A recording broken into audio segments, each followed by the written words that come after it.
Día muy especial para los Estados Unidos de Norteamérica, pero también para otras latitudes. En nuestro país también siguiendo de cerca cuál va a ser el resultado de las elecciones presidenciales, porque sabemos esto va a tener implicancias también seguramente en nuestra economía. Mucho se lo ha esperado y llegó el supermartes. Y vamos a analizarlo junto a Tomás Santolín, quien tiene la gentileza de estar en contacto con nosotros. Tomás, muy buenas tardes, ¿cómo estás? Bienvenido.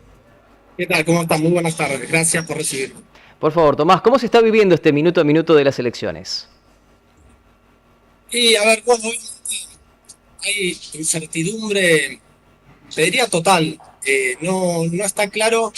Siempre en general suele haber una cierta preferencia por alguno de los dos votantes en cuanto a las probabilidades de éxito. En este caso yo te diría que no hay ninguna. Si yo me tuviera que jugar por alguno, sería más bien por los republicanos, por Donald Trump. Pero es una cuestión de intuición.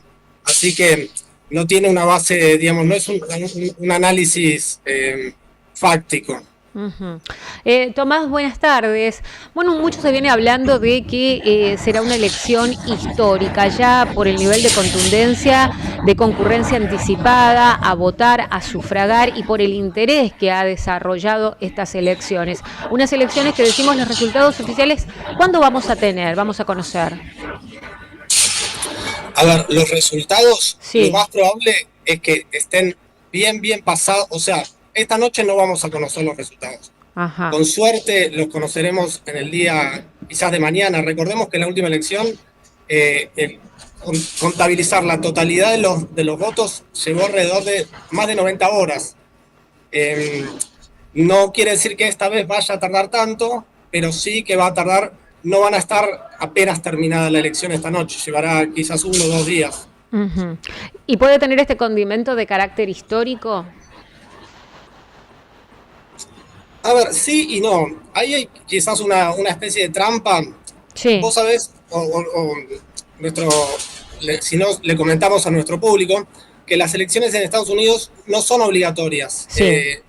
La obligación a votar no existe como sí pasa en Argentina. Entonces, los presidentes y los candidatos tienen que buscar la manera de motivar al votante para que vaya a votar y que no se quede en su casa.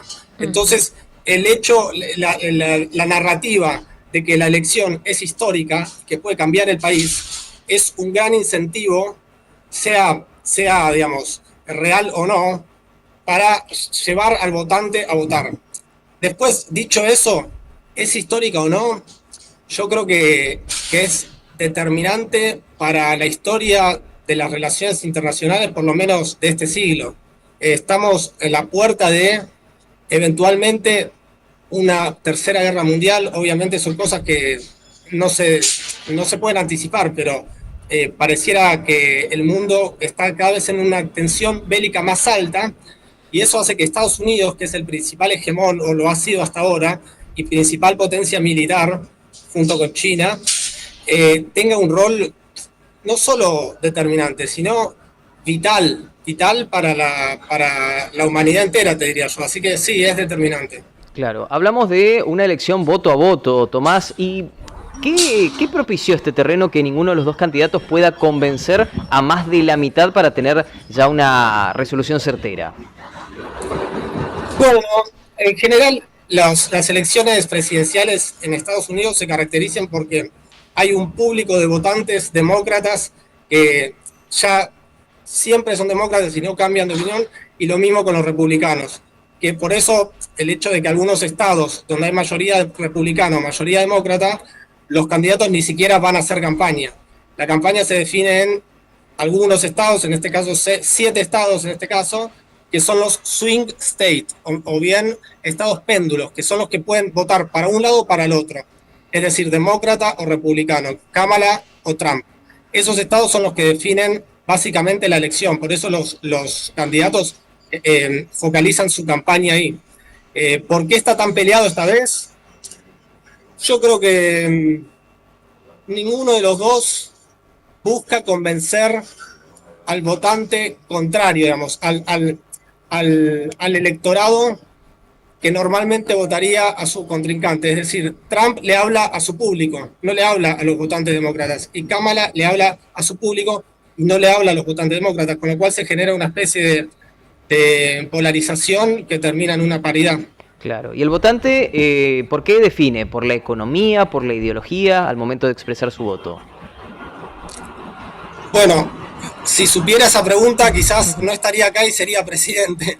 A ver, ¿qué lo define? No, hay factores que son, evidentemente, siempre son esenciales, como es, por ejemplo, la economía, en ese sentido, la inflación, el nivel de empleo, son variables que determinan el humor social de la gente y cómo la gente hace un balance de una gestión. En este caso, la economía, yo diría que no ha sido ni demasiado decepcionante ni demasiado positiva. No va a variar mucho el amperímetro, me parece. Otros factores, evidentemente hoy, el tema de género, el tema de soft values, de derechos, por ejemplo, para minorías, para diversidades sexuales, etcétera, se ha instalado en Estados Unidos como un eje central no solo de la campaña, de la vida pública en general. Con lo cual, eso es otro tema que también divide, y yo creo que el electorado más conservador va a tener en cuenta ese aspecto para votar a Trump y viceversa, ¿no? Y después habrá otras variables, pero no quiero pasarme... Si fuera por mí, me paso toda la tarde charlando con ustedes. Tomás, ¿hay bocas de urna, así como se estilan acá? ¿Hay encuestas de último minuto? ¿Así cómo se está manejando? ¿Y cuál es la información que se tiene? No, mira, a medida que se van terminando de votar cada centro electoral, se cierran las urnas y se abren las urnas y en ese momento se puede empezar a contar. Lo que pasa es que Estados Unidos tiene diferentes locaciones, usos horarios. Claro. Y la tradición es que se empieza a votar después de las 12, es decir, recién el miércoles. Los estados que están más al oeste amanecen antes, con lo cual tienen siempre hay algunos estados que empiezan primero a contar los votos, ¿no? Que depende de si están ubicados en una costa o en la otra. A medida que va pasando el tiempo, los estados con más población, con más votantes, obviamente se demoran más. ¿Cuándo empezaremos a contar? Yo te diría que esta noche, a las 12:01, se va a abrir una primer centro de votación, que si no me equivoco es en New Hampshire, que es un pueblo de 6 habitantes, que 4 son republicanos y 2 son neutrales, pero lo que tiene de característico es que son los primeros en abrir los votos. Dato de color. Muy bien. Claro, que suma. Y a nivel seguridad, ¿cómo está la situación allí, Tomás? ¿Hay un gran operativo? Bueno, ¿sabés qué? Hay mucha preocupación, y a mí me llamó la atención, mucha preocupación por la seguridad física del expresidente Trump, Donald Trump. Evidentemente esto es un tema que va más allá de lo mediático, no es una estrategia, digamos, discursiva para hacer campaña, sino que realmente hay preocupación en su entorno. Obviamente, ¿cuál es esa preocupación? Bueno, un potencial ataque contra su vida. ¿De quién? Hay infinitas hipótesis. Es un tema complejo, pero el tema de la seguridad física, en particular de Donald Trump, se ha vuelto un tema de agenda central en los últimos días. Bien. Tomás, te agradecemos muchísimo tu tiempo y vamos a ver ahora en la continuidad informativa de Noticiero 9 también el transcurrir de estas elecciones que acaparan todas las miradas del mundo. Muchísimas gracias. Gracias a ustedes, un gusto. Hasta luego. Tomás Santolín, analista internacional, así pasaba también, amigo de esta casa, analizando, ¿no?, lo que se está viviendo, un super martes electoral en los Estados Unidos de Norteamérica, pero decimos, unas elecciones que tienen su condimento tan particular porque sabemos lo que representa a las economías de diversos países emergentes, para nosotros mismos, ¿no? ¿Cuál es el sentido que esto tiene?